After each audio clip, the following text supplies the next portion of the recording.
Welcome back. Thanks for checking out this video. Hope you're having a fantastic day. I wanted to do a follow-up on a video I did yesterday about the Chicago Sky seemingly out of the blue trading Marina Mabrey, one of their better players and pretty much their only three-point shooter. Traded her to the Chicago Sun. It seemed odd.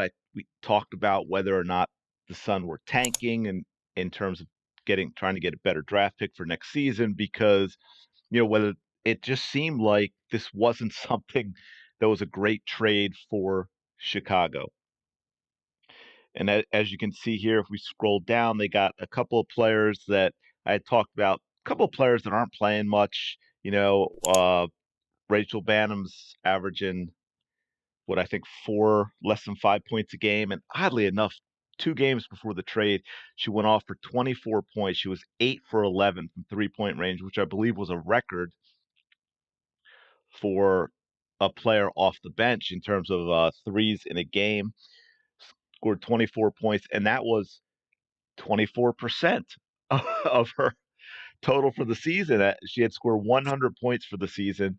Mariah Jefferson was barely playing, so the Chicago Sky weren't getting back anything that was going to really to help them this season. Now, they may get playing time. I don't know, or maybe they've decided to go with some players on their bench that hadn't been playing that much up until now that they think can make up for what Mabrey brings to the table. I'm really not sure. It's going to be interesting. They got a couple of draft picks out of it as well. Well, sort of. I guess I shouldn't even say it because they got the right to swap their 2026 first round pick with Connecticut. So that's not an extra pick. It's just that they'll get the better pick of the two. Whichever team finishes worse, Chicago's going to get that pick. Uh, although, well, a lot can change in 2 years. I'm going to say most likely that's going to be Chicago getting their own pick, but they also get the Chicago Suns first round pick next year in the 2025 draft, but they gave up their own second round pick as well as Mabrey to the Connecticut Sun, who are thinking they may have just gotten the missing piece. Now, in my follow up, and this was a question brought up in the comments, which this was not out at the time, that yes, the real message is Marina Mabrey requested a trade. She requested a trade, and which was a month before the deadline, and the Chicago Sky had to let her go. Well, you didn't have to let her go. That's the other thing I wanted to point out.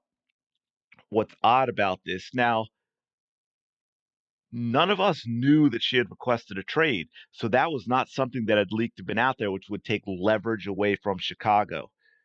So my question is, why does this still seem like a poor trade for the Chicago Sky? They weren't under pressure to trade Mabrey because it wasn't out there. Other teams didn't know that Mabrey wanted to trade, as far as we know. So there wasn't a loss of leverage for the Chicago Sky. In other words, they could just put out feelers that Mabrey is on the trading block, but not saying she wanted to trade. See what comes back in terms of offers, and if there's anything worthwhile, make the trade. And if not, she's under contract. You could continue playing with her. Now, I know you'd have an unhappy player, but my point is this is not the first time, as all sports fans know, whether it's basketball, football, baseball, whatever it is, it's not the first time a player has requested a trade. And a lot of times, because of long term, it can be disastrous for your team, for your culture in the locker room to keep a player that wants to go, that wants to be traded. But you also don't necessarily grant them their wish right away and make a bad trade that's going to hurt your team. And that sort of seems to me what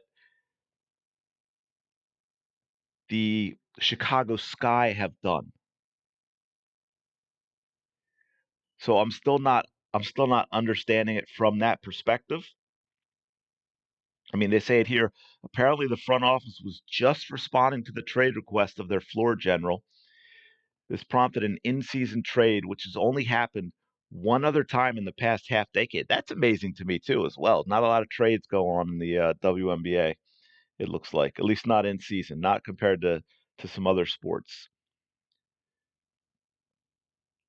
But it just seemed like the Sky could have done better, unless there was stuff going on. Well, obviously there was stuff going on if she requested a trade, but unless it had gotten so bad that it just simply could not be allowed to go on. And the Chicago Sky are like, look, we gotta take the best we can get, whatever it is, because this is going to blow up in our faces if we don't get Mabrey out of here. Okay, so Sky uniform out, Sun jerseys in for Marina Mabrey.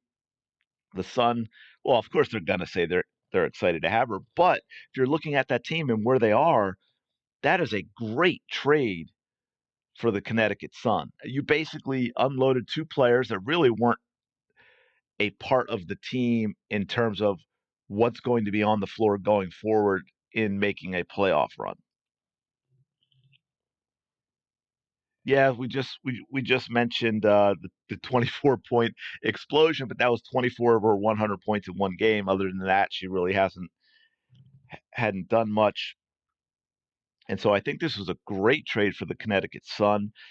And I have to add, my other thoughts on this is, of course, we're all curious about, especially with this particular season of the WNBA, with what is going on with the Chicago Sky, partly because of Caitlin Clark.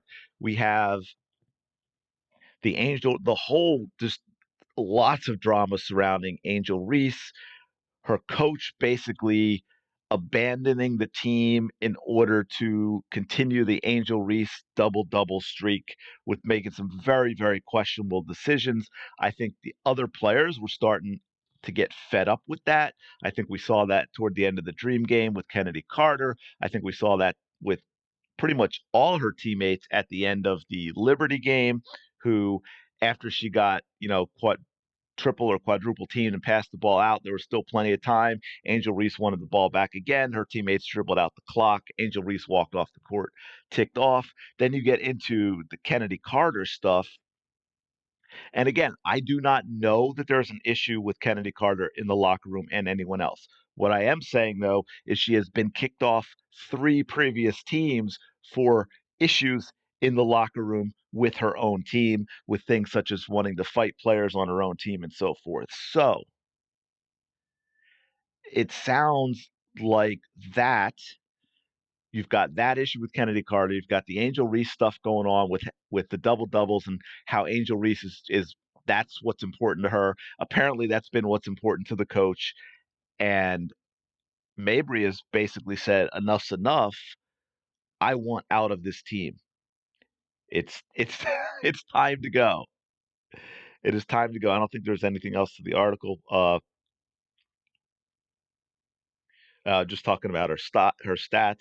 Yeah, her shooting's down a little bit this year, but not entirely. And she's also the only 3-point shooter on the team, so she's probably not getting as great looks and wide open looks as she has in the past. She's averaging 4.5 assists a game, 1.2 steals. So she's having a good season.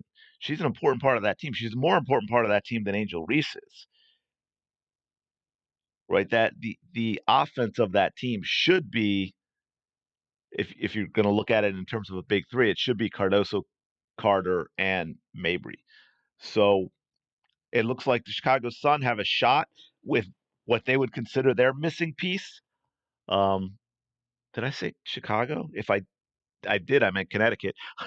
With their missing piece with Mabrey, I don't know where this leaves the Chicago Sky. Obviously, with the break coming up, they've got a lot of time to try and figure that out. But I do want to do this quick video, just sort of my thoughts of the situation with Mabrey and let you know why that trade did happen. Because as I said in my video, and I've seen everywhere else, everyone's like, wow, why? Why did this guy do this? It must be tanking. It doesn't make sense. Well, they're not tanking, but they could have much bigger issues than that if you have players this unhappy that they're requesting trades because of apparently what is going on with that team. But I'm going to leave it there. Let me know your thoughts in the comments below. Go ahead, throw out your theories. Why did Mabry want out? And why did Chicago Sky make it happen so quickly and make what is a pretty lopsided trade? That's important as well. So it seemed like there was some urgency to whatever the issues were. But if you're enjoying this content, please like and subscribe to the channel. I really do appreciate it, and I will talk to you later.